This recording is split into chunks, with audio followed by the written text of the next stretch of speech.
She called the cops on my 16-year-old son. That's how it started. I was inside the garage. Oh, I heard Karen screaming from across the street. He's trespassing.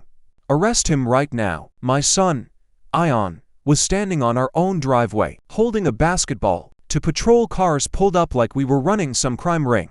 Neighbors came outside with phones in their hands. Curtains moved. Doors opened. Karen stood in the middle of the street like she owned it. He's been loitering, she shouted at the officers. These people don't follow HOA rules. That boy is dangerous. Dangerous? He still had braces on his teeth. Officer Miller stepped out first, calm, hand on his belt. Mom, is this your property? Karen pointed straight at my house. No, but it's in our community, and I'm on the HOA board. I walked out slowly. That's my son. Ion looked confused but stayed quiet. I taught him that. Karen's eyes locked on me. You were warned about your driveway basketball hoop. It lowers property value. It's portable, I said, and it's on my land. She smiled like she'd been waiting for this moment. Not according to the updated boundary map. Updated boundary map. Officer Miller looked at her. Mom, do you have documentation? She pulled out a folded paper and handed it to him dramatically. I saw it from a distance. It didn't even have a county stamp. This area, she continued loudly so everyone could hear, was reclassified under HOA common use space. That means he cannot use it without board approval. My driveway, common space, Ion whispered. Dad, what's happening? I put a hand on his shoulder. Nothing. Stay calm. Karen crossed her arms. You people moved in and think rules don't apply. You people. There it was. Officer Miller looked uncomfortable now. He scanned the paper again. Ma'am, this looks like an internal HOA notice. It's not a legal property transfer. Karen's smile faded for half a second. Then she leaned closer to him. I already spoke to someone at the county. Who? I asked. She ignored me. That's when the second patrol car door opened. Another officer stepped out. But he wasn't looking at my son. He was looking at the black SUV parked in my driveway. Tinted windows. Engine still warm. Karen noticed it too. And that vehicle has been sitting there all morning. Probably unregistered. I almost laughed. Almost. Officer Miller turned to me. Sir, is that yours? No. I said calmly. Karen gasped like she caught me in a lie. See? Suspicious. The second officer walked toward the SUV slowly. His posture changed. More alert. Before he even reached it, the driver's door opened. A tall man stepped out.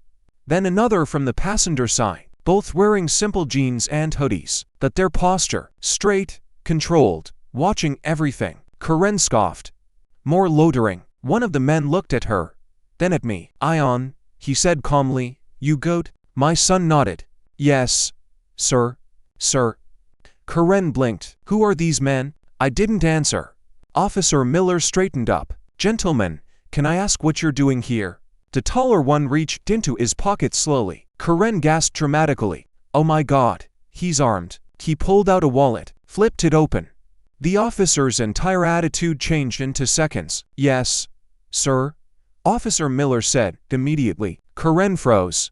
The second man stepped forward. We're here visiting the kid. Visiting. Karen repeated, confused. Ion finally spoke. They're my mentors.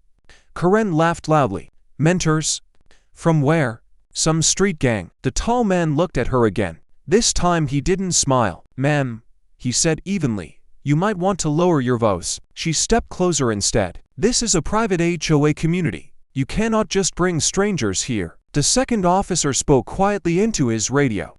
Then he looked at Karen. Ma'am, he said carefully, these gentlemen are federal military personnel. Silence. You could hear birds. Karen's face turned pale. Military? The tall man nodded once. United States Navy. Karen tried to recover. That doesn't mean you can ignore HOA policy. That's when Ion did something I didn't expect. He walked forward. They're Navy SEALs, he said softly. A neighbor dropped her phone. Karen blinked fast. That's ridiculous. The tall man finally showed a slight smile. Ma'am, we don't usually visit neighborhoods for fun. Officer Miller cleared his throat. Ma'am, unless you have a real criminal complaint, there's no cause here. Karen's voice got sharper. He's violating community standards. I demand action. The second officer looked at her directly. For playing basketball, she pointed at my son again. He's disruptive. Ion stood still, didn't flinch, didn't argue. One of the SEALs stepped closer to him. You remember what we talked about? He asked. Yes, sir. And what's that?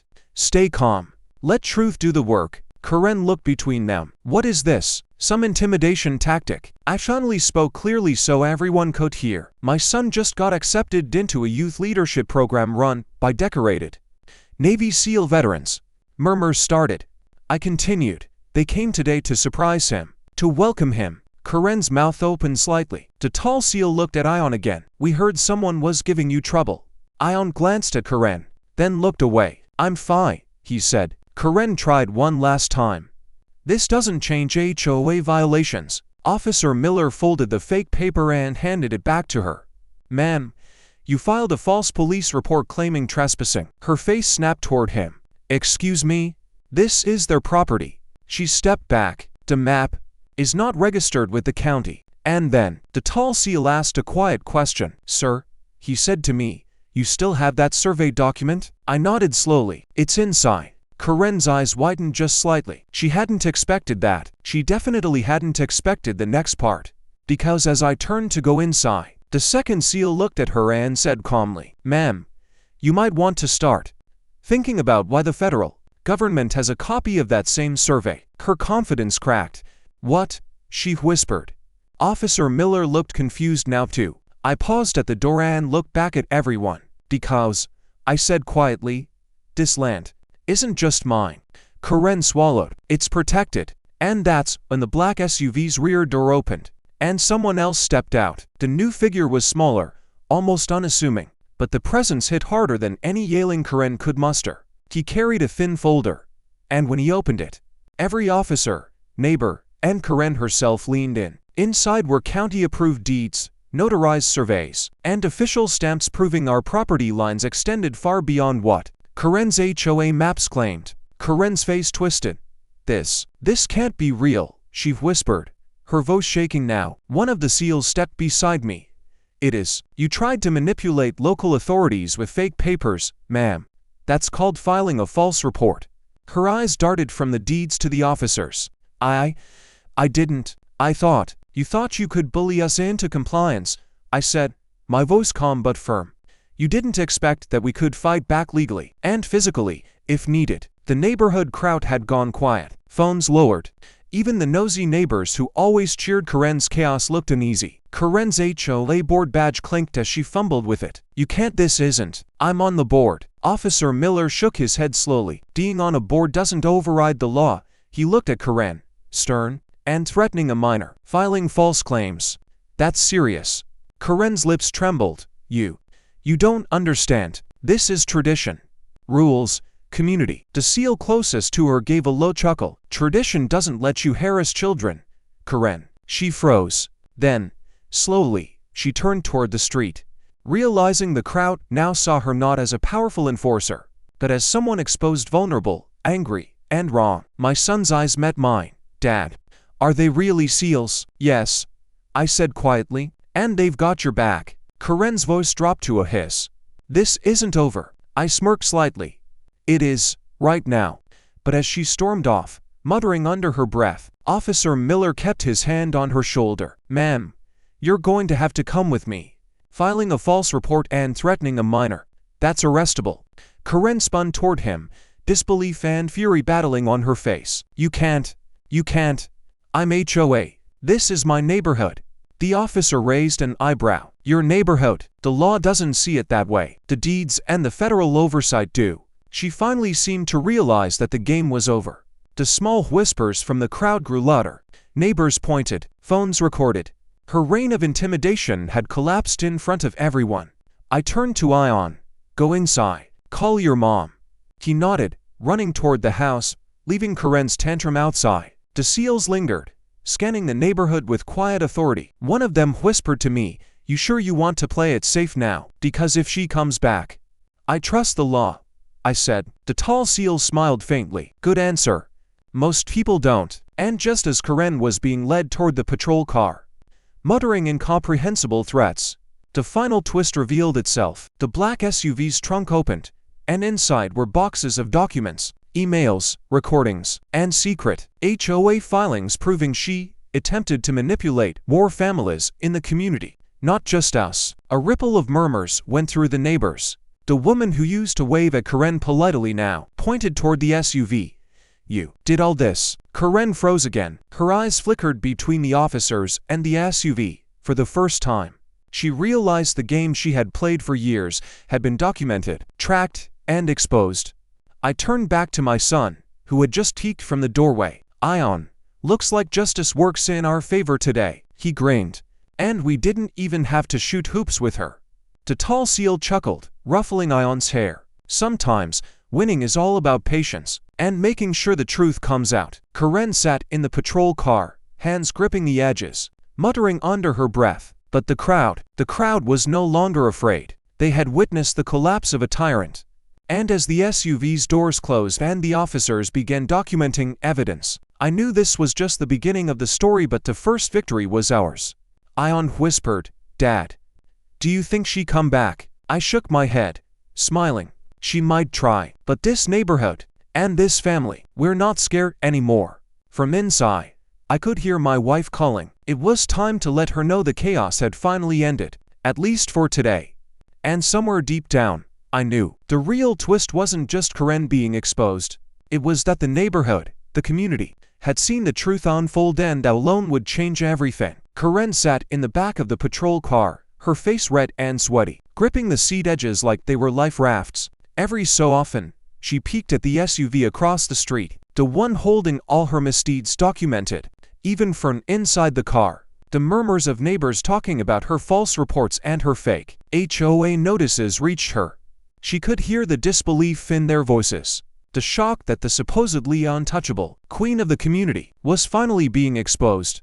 I stood on the driveway, arms crossed, watching. My son, Ion, leaned against the door frame, still holding the basketball he had put down when all this madness started. He was quiet, but I could see the pride in his eyes, mixed with relief. The SEALs were gone now, but their presence still lingered, an invisible shield that kept Karen's rage contained. "Dad," Ion said, his voice low, "do you think she'd come back with some other trick?" I smiled, shaking my head. "She might, but nothing she tries now will surprise us." I glanced over at the black SUV. The trunk was closed, hiding the boxes of proof that would ensure Karen never threatened another family again. "That SUV," I continue, "holds everything the HOA tried to hide. Every fake notice, every forged email, every attempt to intimidate us. It's all there." Ion's eyes widened. "Everything?" "Everything," I confirmed. "And it's only a matter of time before the authorities sort through it." At that moment, Officer Miller approached. His tone was different now, no longer just polite, but respectful. "Sir, you've done a remarkable job keeping calm under pressure. Most parents would have lost it long ago." I shook my head. "I just wanted my son to be safe." He nodded. "Well, you and your son and your family have done more than that. You've exposed years of corruption." Karen's head popped back up from the patrol car, her eyes narrowing. "Corruption? This is insane. You have no proof." "I'm a board member, Officer Miller cut her off. "Board member or not, filing false police reports, threatening a minor, and attempting to intimidate a family is illegal. You'll have plenty of time to explain that in court." She gasped, muttering something under her breath, but the words were drowned out by the murmurs of the neighbors who had now gathered in small groups, whispering and pointing toward the SUV. The mood of the street had shifted completely. Karen was no longer the untouchable queen. She was a defeated figure in a patrol car, exposed in front of everyone. As the patrol car started moving, I could hear Karen yelling about rules and community standards, but no one paid attention. They had all seen the truth unfold, the real boundaries, the real property lines, the real authority, and it wasn't hers. I stepped inside the house, calling my wife to let her know everything was under control. She appeared at the doorway within minutes, worry written all over her face. "Oh my God," she said, looking at Ion. "Are you okay?" "I'm fine, Mom," he said calmly. "It was scary, but Dad and the visitors helped." "Visitors?" she asked, confusion flickering in her eyes. I smiled faintly. Navy SEALs. Her jaw dropped. What? Navy SEALs? Yes, I said, watching the disbelief cross her face. They came to support Ion. It was a surprise for him. Part of a leadership program he's been accepted into. Karen, well, she tried to make it a crisis. My wife blinked slowly. She actually called the cops on our son. And for what? Because she thought she could intimidate us. Because she's used to people being afraid of her. She shook her head. I can't believe it. After all the years she's been a nightmare. Ion, now slightly bolder, spoke up. Dad, they said all the evidence from the HOA that she tried to hide is in that SUV. Are people really going to see it? Yes, I said. Eventually. It's already on the radar of the authorities. Once they go through it, she won't be able to hurt anyone else in the community. I looked out the window as the patrol car disappeared around the corner. Karen's expression of anger and disbelief was replaced by a sort of hollow defeat. The power she had always wielded over the neighborhood, her words, her threats, her ability to make others tremble was gone. A knock on the door pulled me out of my thoughts. One of the neighbors stood there, an older woman with a phone in her hand. Sir, she said, hesitating, we saw what happened. We just wanted to say, thank you. You stood up for your son. And all of us too. I smiled gently. Thank you. But this wasn't about anyone else. It was about making sure Ion was safe. She nodded, looking at my son. He's brave, you know. Most kids, most parents, would have panicked. Ion shrugged, a faint smile on his face. I just stayed calm. She turned to leave, but then paused. Also, just so you know, several neighbors took videos, Karen. She's not going to like it when those go viral. I raised an eyebrow. Videos, yes, she said. Everyone had their phones out. People recorded her yelling, the officers, everything. It's all going online. Ion let out a low whistle. Wow, that's going to be interesting. I smiled. Interesting doesn't even begin to cover it. As the day wore on, the tension on the street slowly faded. Neighbors went back to their yards. Kids resumed playing in driveways, and life returned to its usual pace.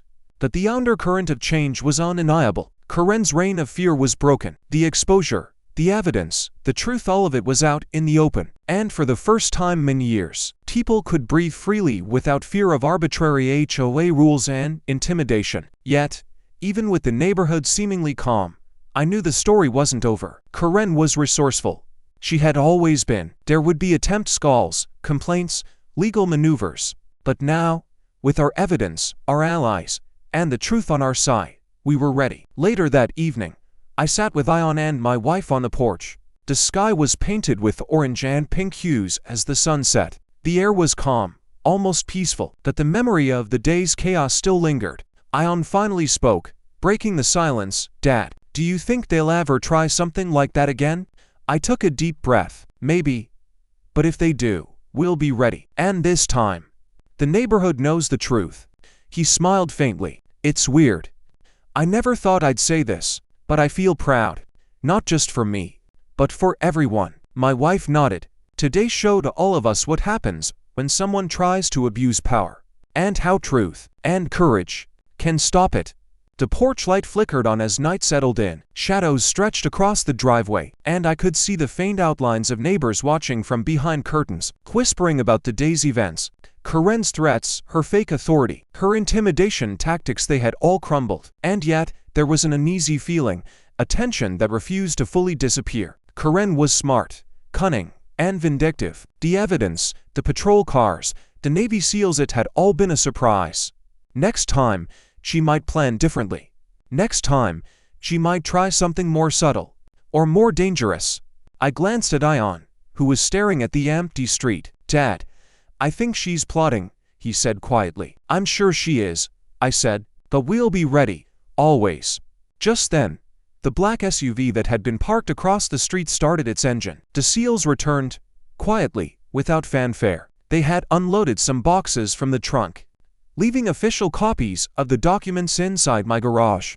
Ion's jaw dropped again. They're leaving some evidence here, he asked. Yes, I said, so if anyone comes after us, we're prepared. And these aren't just papers, they're insurance and protection. Ion nodded, understanding the gravity of it. Wow, This is bigger than I thought. That night, as the neighborhood finally quieted down, I went inside and checked the security footage of the day's events. Every moment had been recorded. Corinne's screaming, the officer's confusion, the SEAL's calm authority, Ion standing proud. It was all there. Each frame, each reaction, each word was a testament to truth prevailing. And then I noticed something chilling. One of the cameras, positioned toward the edge of the property, had captured Corinne's car slowly circling the neighborhood just before the patrol cars arrived. But there was another vehicle behind her. Black, tinted windows, moving carefully, watching her. I froze. Ion peeked over my shoulder. Dad, what is it? I don't know yet, I admitted. But someone's been shadowing her. Maybe someone else involved with her schemes. And judging by how careful they're moving, this isn't random. The night deepened. The house was quiet. Ion was asleep. My wife had gone to bed. But I sat there, reviewing the footage, realizing that the day's battle was just one piece of a much larger puzzle. Corinne's exposure had been public, dramatic, and humiliating, but she was part of a network that thrived on fear, manipulation, and false authority. And now, we had their attention. I leaned back, the tension of the day finally settling into a mix of exhaustion and alertness. The twists had already started, but the real game, the real challenge was only beginning. Tomorrow, the HOA would hear about Corinne's actions. The authorities would begin investigating the SUV's boxes. The community would buzz with gossip and relief. But in the shadows, someone was watching, someone calculating. And when they made their move, we had to be ready, because the fight for justice, for our land, and for our family wasn't over.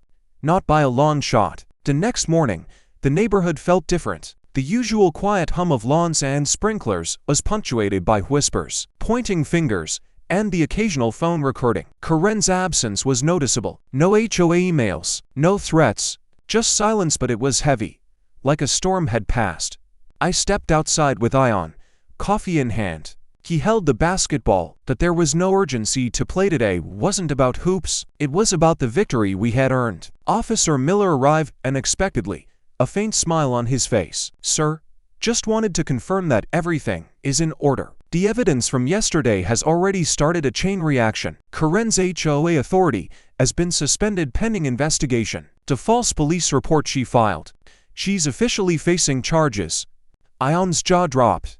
Officially? Yes, I said, and it's more than just a slap on the wrist. Fraud, harassment, impersonating authority, these are serious offenses. From across the street, neighbors waved, some hesitantly, some mobily celebrating. The family who had once cowered under Corinne's rules now nodded and smiled at us. Son even came over, offering congratulations. It was surreal. Corinne's SUV was gone, and with it, her remaining influence. The boxes of documents she had tried to hide had been delivered to the authorities and to our home, giving a complete record of her schemes, her fake notices, and her manipulations. Every attempt to intimidate families in the community was now exposed.